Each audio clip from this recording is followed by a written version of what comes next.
সর্বপ্রথম আমাকে আপনাকে জন্ম দেওয়া হলো জান্নাতে। হযরত আদম আলাইহিস সালামের পিঠের পিছন থেকে বের করা হলো। তারপরে সেখান থেকে রূহগুলোকে পাঠিয়ে দেওয়া হলো রূহ জগতে। রূহ জগৎ থেকে রূহগুলো আসলো আমাদের মায়ের পেটের জগতে, উদর জগতে। উদর জগৎ থেকে আসলাম আমরা বিশ্ব জগতে। বিশ্ব জগতে যতদিন ভিসা আছে 60, 70, 80 বছর, 90 বছর, 25 বছর, 30 বছর, 5 বছর 5 দিন, যার যতদিন ভিসা আছে ততদিন সে রূহ এখানে থাকবে। তারপরে এখান থেকে সে আবার অন্য জগতে পাড়ি জমাবে। দেহ ছেড়ে সে বিচ্ছিন্ন হয়ে যাবে, অন্য জগতে যাবে, আলমে বারজাখে পাড়ি জমাবে। বারজাখের জগৎ থেকে ময়দানে মাহশরে কিয়ামতের দিন হাজির হবে। সেখান থেকে তার চিরস্থায়ী বাড়ি, বাবার বাড়ি, হযরত আদম আলাইহিস সালামের রেখে আসা বাসস্থান, আল্লাহর মেহমানখানা, চিরসুখের জায়গা জান্নাতে চলে যাবে। আল্লাহ না করুন, আল্লাহ না করুন, কারো যদি কপাল পোড়া হয়, কেউ যদি দুর্ভাগা হয়, বাবার বাড়িতে তার জায়গা হবে না। কুসন্তান হিসেবে তাকে যাওয়া লাগবে চির অশান্তির জায়গা, ইবলিসের বাড়ি জাহান্নামে। জান্নাতীরা আবার 2 ভাগে বিভক্ত। এক ধরনের জান্নাতি বিনা হিসাবে জান্নাতে চলে যাবে, তাদেরকে জাহান্নামে যাওয়ার কোনো প্রয়োজন পড়বে না, হিসাব কিতাবের পরেও তারা জান্নাতে চলে যাবে। আর কিছু জান্নাতি এমন হবে, গুনাহের পরিমাণ বেশি হবার কারণে, গুনাহের ওজন বেশি হওয়ার কারণে জাহান্নামে জেলখানায় সাজা ভোগ করে ইমানের বদৌলতে তারপরে জান্নাতে যাবে। আফটার অল, সকল জান্নাতীরা যখন জান্নাতে চলে যাবে আর জাহান্নামে শুধু বেঈমান কাফেররাই রয়ে যাবে, আর কোনো ইমানদার জাহান্নামে নাই, এরকম সময়ে রব্বুল আলামিন জান্নাত এবং জাহান্নামের মধ্যবর্তী জায়গাতে একটি দুম্বাকে হাজির করবেন। সবাই জানবে এটা মৌত। এটা দুম্বার আকারে মৃত্যুকে হাজির করবেন এমন একটা জায়গাতে। সমস্ত জাহান্নামীরা ওই জায়গাটা দেখতে পায়, সমস্ত জান্নাতীরাও ওই জায়গাটা দেখতে পায়। সবাই দেখবে যে মৌতকে হাজির করা হয়েছে, সবাই বুঝবে যে এটা হলো মৌত, কিন্তু আকৃতি কিসের? একটা মেষের, একটা দুম্বার। তারপরে আল্লাহ তাবারাকা ওয়া তাআলা সকলের সামনে, জান্নাতীরাও দেখবে, জাহান্নামীরাও দেখবে, তাদের সামনে এই মৌত নামক দুম্বাকে জবাই করে দেয়া হবে। এই মৌতের মৌত দিয়ে দেয়া হবে, অর্থাৎ এরপরে আর কোনো দিন মৌত নামে কিছু আসবে না। যেদিন মৌতের মৃত্যু হবে, অর্থাৎ জাহান্নামীরাও আর কোনোদিন মৃত্যুবরণ করবে না, জান্নাতীরাও কোনোদিন মৃত্যুবরণ করবে না। জান্নাতীরা এত আনন্দিত আর এত খুশি হবে, আনন্দের আতিশয্যে তারা বুক ফেটে মারা যেত যদি মৌত থাকতো। মৌত নাই, তাই তারা মরতে পারবে না। আর জাহান্নামীরা এত ব্যথিত এবং এত দুঃখ আর কষ্ট পাবে, এই দুঃখে তারা প্রাণ ফেটে মারা যেত। যেহেতু মৌত নাই, তাই তারা মৃত্যুবরণ করবে না। যারা জান্নাতি তারা জান্নাতে চিরকাল থাকবে, আবাদান আবাদা। যারা জাহান্নামে চিরস্থায়ীভাবে বেঈমান হওয়ার কারণে ঢুকেছে, তারা চিরস্থায়ী জাহান্নামে থাকবে, কোনোদিন আর জান্নাতে যাবে না।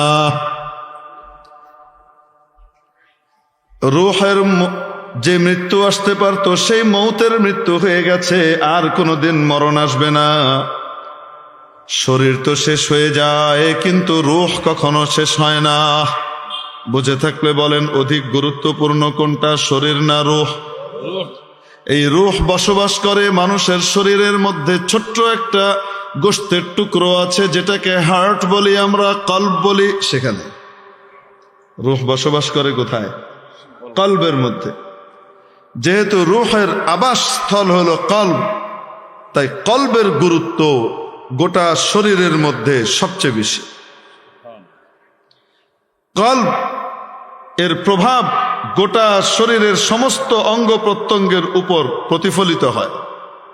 কলবটা যেমন হবে, অঙ্গ প্রত্যঙ্গও তেমন হবে। কলবটা যদি নষ্ট হয় অঙ্গ প্রত্যঙ্গ থেকে নষ্ট কাজ বের হবে, কলব যদি ভালো হয় অঙ্গ প্রত্যঙ্গ ভালো হবে। কলব মানে রূহ। হযরত নুমান ইবনে বশীর রাদিয়াল্লাহু তাআলা আনহু বলেন, নবী পাক সাল্লাল্লাহু তাআলা আলাইহি ওয়াসাল্লাম ইরশাদ করেছেন, আলা ওয়া ইন্না ফিল জাসাদি মুদগাহ, কান খুলে শুনে নাও, মানুষের শরীরের মধ্যে ছোট্ট একটি টুকরো রয়েছে গোশতের। মুদগা বলা হয় এমন আকৃতির টুকরোকে যেটাকে মুখে দিয়ে চাবানো যায়, এরকম ছোট্ট আকৃতির। মাদগা ইয়ামদাগু মাদগান, এখান থেকে উদ্ভূত।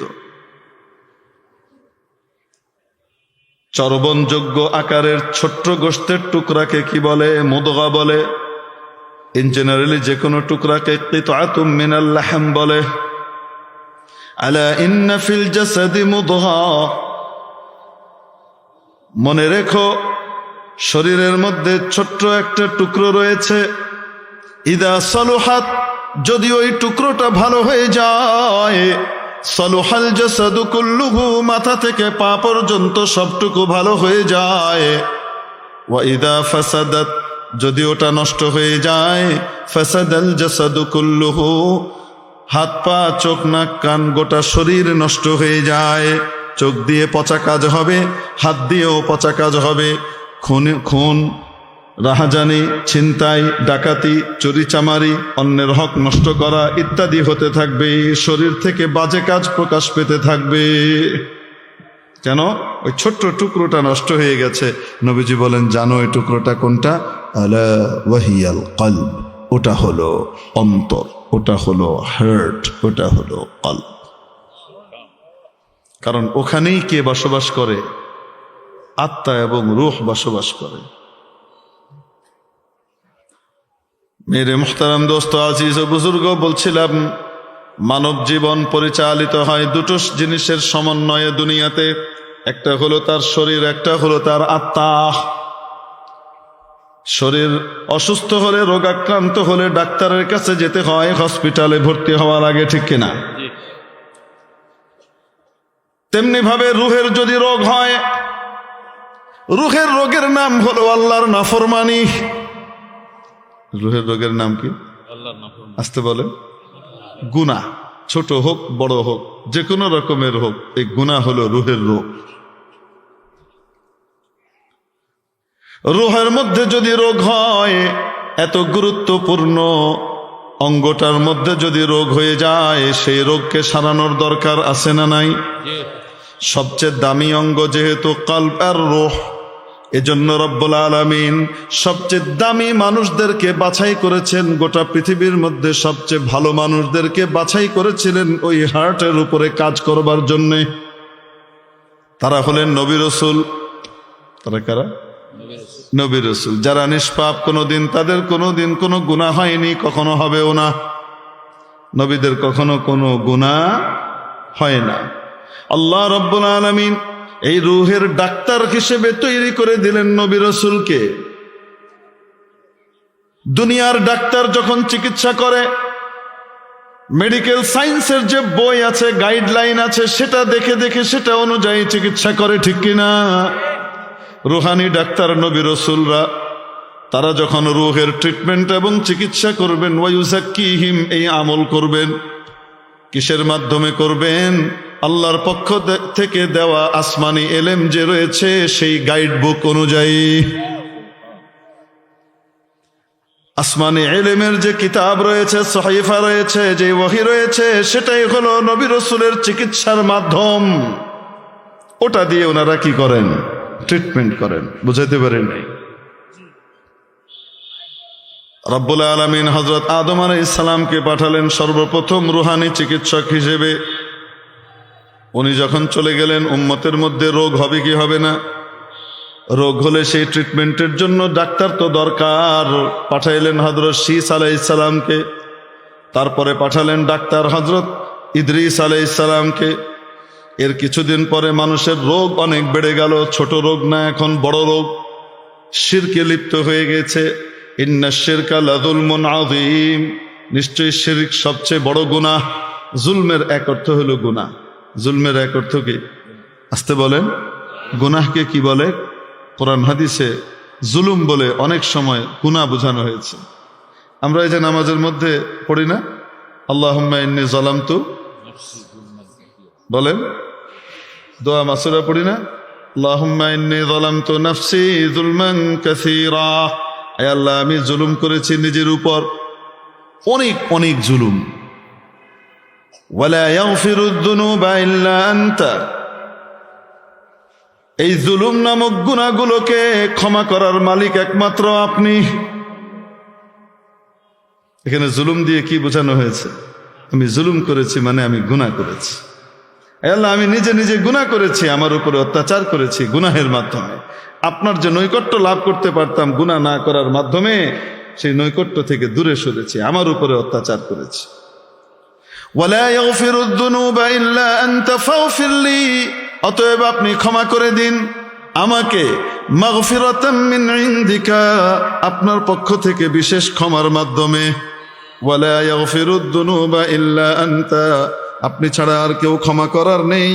ফাগফির লি মাগফিরাতাম মিন ইনদিকা, আপনার পক্ষ থেকে, ওয়ারহামনি, আমার উপর দয়া করেন, ইন্নাকা আনতাল গফুরুর রহিম, নিশ্চয়ই আপনি মহা ক্ষমাশীল এবং অতিশয় দয়ালু। সুবহানাল্লাহ। না বলেন তো দেখি এখানে জুলুম মানে কি? ইমাম বুখারী রহমতুল্লাহ আলাইহি একটা পরিচ্ছেদ কায়েম করেছেন কিতাবুল ঈমানের মধ্যে, কি বাবু যুলমিন দুনা যুলম। এই পরিচ্ছেদই হলো ছোট গুনাহ বড় গুনাহ সংক্রান্ত, এক গুনার চেয়ে আরেক গুনার তারতম্য সংক্রান্ত আলোচনা এখানে। বুঝাতে পারি নাই? তাহলে জুলুম মানে কি? গুনাহ। আসতে বলেন জুলুম মানে কি? ইন্নাশ শিরকা লাযুলমুন আযীম, নিশ্চয়ই শিরিক সবচেয়ে বড় গুনাহ। যখন শিরিকের রোগে আক্রান্ত হয়ে গেল, বড় গুনাহ আক্রান্ত হয়ে গেল, রুহানি রোগ ক্যান্সারে আক্রান্ত হয়ে গেল, কুফরে আক্রান্ত হয়ে গেল মানুষ, বড় ডাক্তার পাঠাইলেন হযরত নূহ আলাইহিস সালামকে, আউয়ালুর রুসুলি ইলা আহলিল আরদ। হযরত নূহ আলাইহিস সালামকে বড় ডাক্তার হিসেবে পাঠালেন। এরপরে আরো বড় রসুল পাঠালেন একের পর এক। হযরত সালেহকে, হুদকে পাঠালেন, হযরত সালেহকে পাঠালেন, হযরত সাইয়্যিদুনা ইব্রাহিম আলা নবিয়িনা ওয়া আলাইহিস সালাতু ওয়াস সালামকে পাঠালেন। যুগে যুগে নবী রাসূলরা আসতে লাগলেন, রূহের চিকিৎসা করতে লাগলেন। বুঝতে পারি নাই? উম্মত আছে রোগ হবে, উম্মত আছে কি হবে? পেট আছে তো গু আছে, বলেন না কেন? ঠিক না? গু আছে তো বাথরুম সারতে হবে, বাথরুম সেরে ওই বাথরুমটা লাগিয়ে রাখা এটা হলো খারাপ, ধুয়ে ফেলা, পরিষ্কার করে ফেলা এটা হলো উত্তম। হযরত নানুপুরের হযরত রহমতুল্লাহ আলাইহি, আল্লামা সুলতান আহমদ নানুপুরের রহমতুল্লাহ আলাইহি বলতেন, আগো হুঁসো আগো হুঁসো আগো হুঁসো, মানে গুনাহ করো তওবা করো, গুনাহ করো তওবা করো, গুনাহ করো তওবা করো, গুনাহ হয়ে গেছে তওবা করো। গুনাহ হয় না কার? নবী রাসূলের। নবী রাসূল ছাড়া প্রত্যেক উম্মতের কোনো না কোনো গুনাহ হবেই হবে, ছোট হইলেও হবে। কারণ নবীজি বলেছেন, আলা কুল্লুকুম, কাউকে বাদ দেন নাই, আলা কুল্লুকুম খাত্তাউন, শুনে নাও তোমরা সকলেই, বলেন নাই মানুষ বলতেই গুনাহ করে, মানুষ মাত্রই গুনাহ করে, কথা বলছেন? কি বলছেন? বলছেন কুল্লু ইনসানিন খাত্তাউ, না বলেছেন আলা কুল্লুকুম, কান খুলে শুনে নাও তোমরা সবাই, উম্মতরা যারা আছো সবাই গুনাহগার, ছোট হোক আর বড় হোক। ওয়া খায়রুল খাত্তাইনা আত-তাওয়াবুন, আর গুনাহগারদের ভিতরে উত্তম হলো সেই ব্যক্তি যে তওবা করে। যারা তওবা করে, গুনাহ মাফ চেয়ে নেয়, আর করব না, আল্লাহর কাছে অঙ্গীকার করে ফেলে, অতীতের গুনাহের ব্যাপারে অনুতপ্ত হয় এবং সেই গুনাহ ছেড়ে দেয়, তিনি হলেন কি? তারা হলেন সবচেয়ে শ্রেষ্ঠ মানুষ। তবে নবী রাসূলের কখনোই কোনো গুনাহ, তো আল্লাহ তাআলা উম্মতের গুনাহ দূর করবার জন্য, উম্মতের রুহের চিকিৎসা করবার জন্য ডাক্তার পাঠাচ্ছেন। আস্তে আস্তে আস্তে হযরত ঈসা আলাইহিস সালাম আসলেন, মোটামুটি শেষ ডাক্তার। এই ডাক্তার আসার পরে প্রায় 550 বছর পর্যন্ত, 570 বছর পর্যন্ত, 550 বছর পর্যন্ত আর কোনো ডাক্তার নাই। কোনো ডাক্তার আল্লাহ পাঠাইলেন না। এবার বলেন তো দেখি, আমাদের বাংলাদেশে যদি কোনো ডাক্তার না থাকে তো রুগীরা ভালো হবে না? রোগ দিন দিন বাড়তেই থাকবে, রুগী বাড়তেই থাকবে, গোটা দেশ রুগী হয়ে যাবে, ঠিক কিনা? কোনো ডাক্তার তো নাই। কত বিপদের কথা। রব্বুল আলামিন গোটা বিশ্ববাসীর জন্য রহমত স্বরূপ দয়া করে সর্বশেষ নবী, সর্বশ্রেষ্ঠ নবী, সর্বশ্রেষ্ঠ মহামানব নবীজি মুহাম্মদুর রাসূলুল্লাহ সাল্লাল্লাহু আলাইহি ওয়াসাল্লামকে পাঠালেন। সবচেয়ে বড় ডাক্তারকে, সর্বশেষ নবী। এর পরে আর কোনো নবী আসবে না, আর কোনো ডাক্তার আসবে না। কিয়ামত পর্যন্ত মানুষের মধ্যে রোগ আসবে কি আসবে না? তাহলে ডাক্তারের দরকার আছে না নাই? নবীরা যখন আর আসবেন না, তখন ডাক্তার কোত্থেকে পাওয়া যাবে? রব্বুল আলামিন দয়া করে এই উম্মতের জন্য ডাক্তারের ব্যবস্থা করে দিলেন। সুবহানাল্লাহ বলেন না? সেই ডাক্তার কারা বলবো নাকি? নবীজি বললেন, ইন্নাল উলামা ওয়ারাসাতুল আম্বিয়া। সেই ডাক্তার হলো আলেম ওলামারা। আলেমগণ হলেন নবীগণের ওয়ারিস। এক নবীর না, নবীগণের।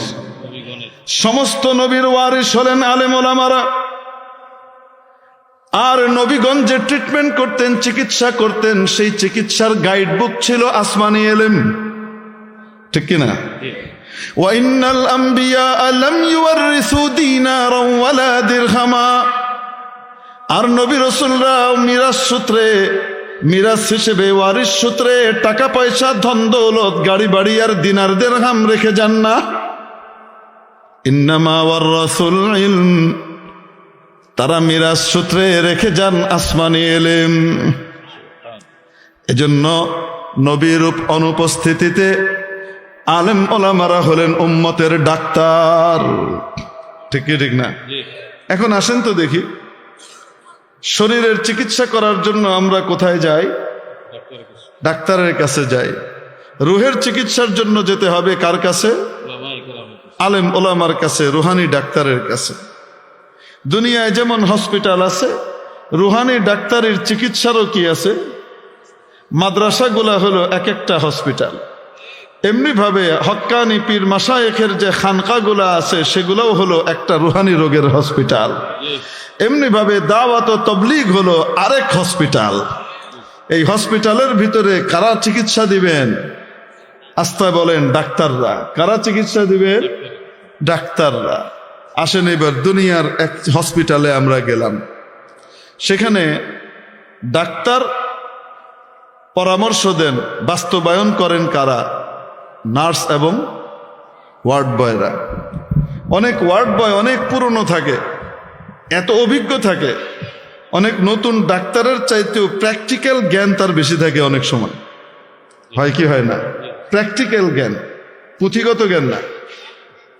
অনেক সময় এমন হয় যে রোগীর ভেইন পাওয়া যাচ্ছে না, শরীরে পানি চলে এসেছে, চর্বি জমে একেবারে ফুলে গেছে, কোনোভাবে ভেইন পাওয়া যাচ্ছে না যেখানে ক্যানোলা করবে, আইভি করবে, ইঞ্জেকশন দিবে, পাওয়া যাচ্ছে না, কোনোভাবেই দেখা যায় না, এভাবে সেভাবে কোনোভাবে পাওয়া যাচ্ছে না। মাঝে মাঝে কিছু অভিজ্ঞ নার্স এবং ওয়ার্ড বয় এমন থাকে, একেবারে অনুমানের ভিত্তিতে, 100% অনুমানের ভিত্তিতে সে কি করে? সুচটা দেয়, একবারে একেবারে ভেইন পেয়ে যায়। হয় কি হয় না? এত অভিজ্ঞ। অনেক ডাক্তারও খুঁজে পাচ্ছে না, এদিক ওদিক গুতায় গুতায়। ডাক্তারও জানে যে এখানেই আছে, এদিকেই আছে, কিন্তু ঠিক জায়গাটায় পড়তেছে না। হয় কি হয় না? হয়। এখন মনে করেন কোন হসপিটালের ওয়ার্ড বয় আর নার্সরা যদি মনে করে আমরা অনেক পুরনো, অতএব এই নতুন চ্যাংড়া ডাক্তারদের আর দরকার নেই, এখন ডাক্তার ছাড়াই আমরা ট্রিটমেন্ট করব, ডাক্তাররা খালি উল্টাপাল্টা করে, ধমকায়, এই করে সেই করে, একবার এটা কয় একবার হেডে কয়, এখন আর ডাক্তার লাগবে না, হসপিটাল আমরাই চালাবো, চলবে। মানুষ সুস্থ হবে না, কবরস্থানে যাইব।